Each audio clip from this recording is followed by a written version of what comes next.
रावण रामायण का एक विशेष पात्र है। रावण लंका का राजा था।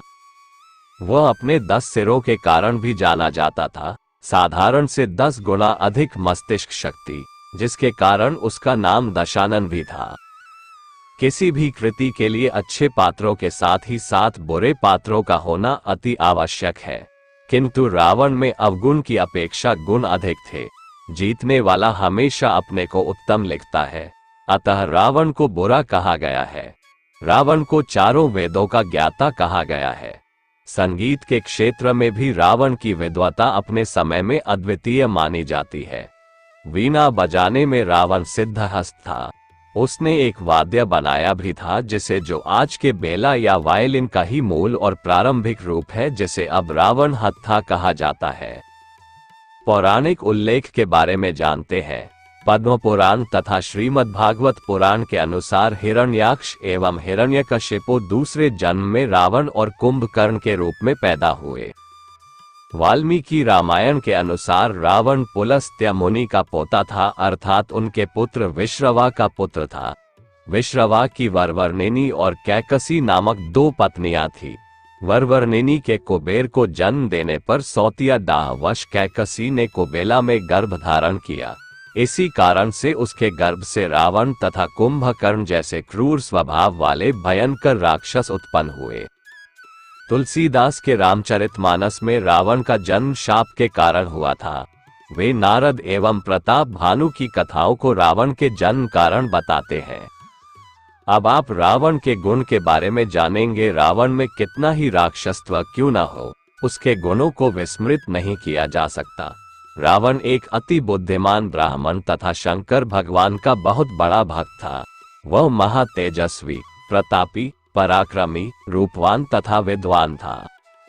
वाल्मीकि उसके गुणों को निष्पक्षता के साथ स्वीकार करते हुए उसे चारों वेदों का विश्वविख्यात ज्ञाता और महान विद्वान बताते हैं।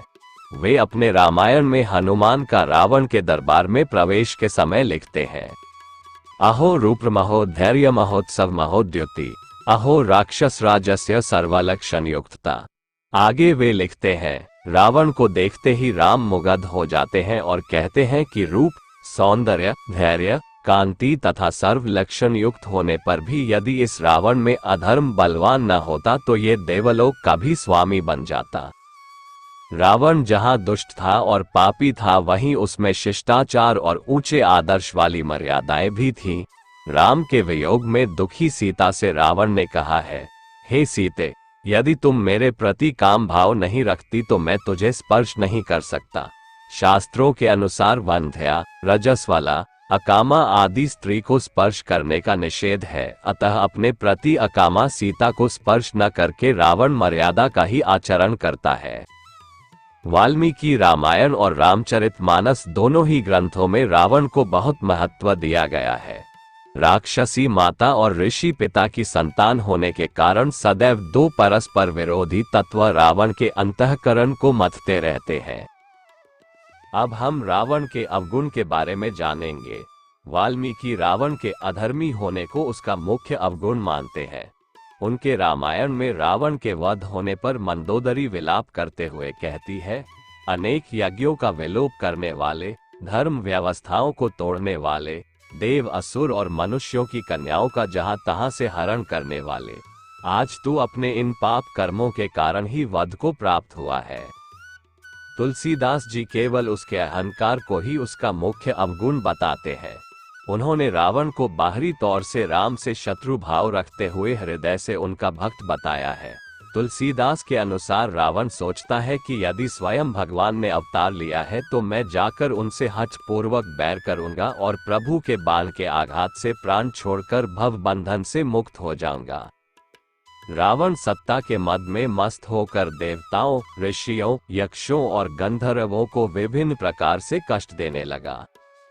एक बार उसने कुबेर पर चढ़ाई करके उसे युद्ध में पराजित कर दिया और अपनी विजय की स्मृति के रूप में कुबेर के पुष्पक विमान पर अपना अधिकार कर लिया।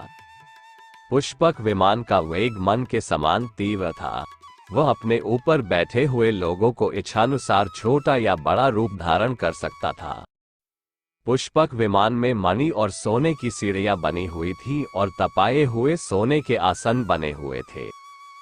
उस विमान पर बैठकर जब वह शरवण नाम से प्रसिद्ध सरकंडों के विशाल वन से होकर जा रहा था तो भगवान शंकर के पार्षद नंदीश्वर ने उसे रोकते हुए कहा कि दशग्रीव, इस वन में स्थित पर्वत पर भगवान शंकर क्रीड़ा करते हैं, इसलिए यहाँ सभी सुर, असुर, यक्ष आदि का आना निषिद्ध कर दिया गया है। नंदीश्वर के वचनों से क्रोधित होकर रावण विमान से उतरकर भगवान शंकर की ओर चला। रावण को रोकने के लिए उससे थोड़ी दूर पर हाथ में शूल लिए नंदी दूसरे शिव की भांति खड़े हो गए। उनका मुख वानर जैसा था। उसे देखकर रावण ठहाके मारकर हंस पड़ा। इससे कुपित हो नंदी बोले कि दशानन, तुमने मेरे वानर रूप की अवहेलना की है, इसलिए तुम्हारे कुल का नाश करने के लिए मेरे ही समान पराक्रमी रूप और तेज से संपन्न वानर उत्पन्न होंगे। रावण ने इस ओर तनिक भी ध्यान नहीं दिया और बोला कि जिस पर्वत ने मेरे विमान की यात्रा में बाधा डाली है, आज मैं उसी को उखाड़ फेंकूंगा। ये कहकर उसने पर्वत के निचले भाग में हाथ डालकर उसे उठाने का प्रयत्न किया। जब पर्वत हिलने लगा तो भगवान शंकर ने उस पर्वत को अपने पैर के अंगूठे से दबा दिया। इससे रावण का हाथ बुरी तरह से दब गया और वह पीड़ा से चिल्लाने लगा।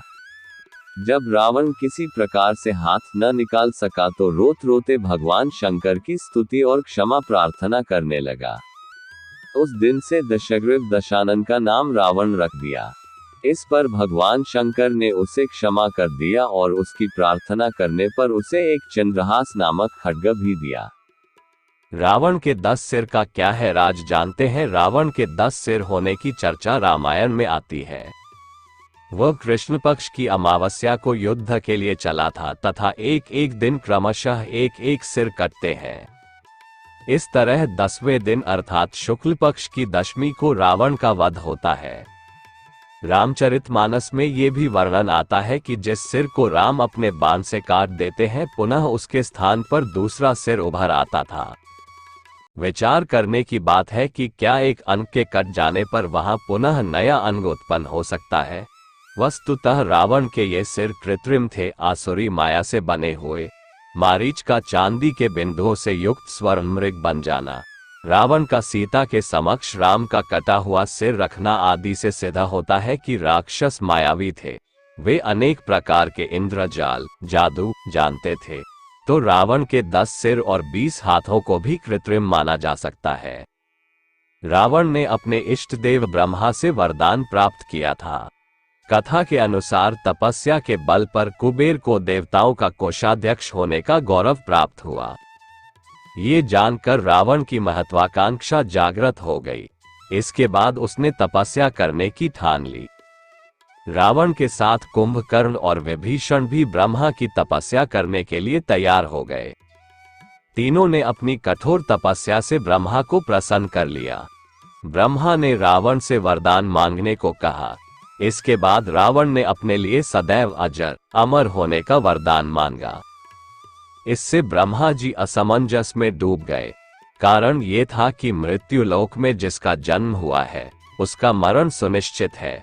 इसके बाद उसने ब्रह्मा से यह वरदान मांगा कि वह केवल मनुष्य के हाथों से मारा जाए, जंगली जीव से उसकी मृत्यु ना हो पाए। ब्रह्मा ने तथास्तु कहकर रावण को वरदान दे दिया। इसके बाद कुंभकर्ण ने 6 माह की नींद मांगी। विभीषण ने प्रभु की भक्ति मांगी। सबको मन चाहा वरदान मिल गया। ब्रह्मा से वरदान पाने के बाद तीनों अति प्रसन्न हुए।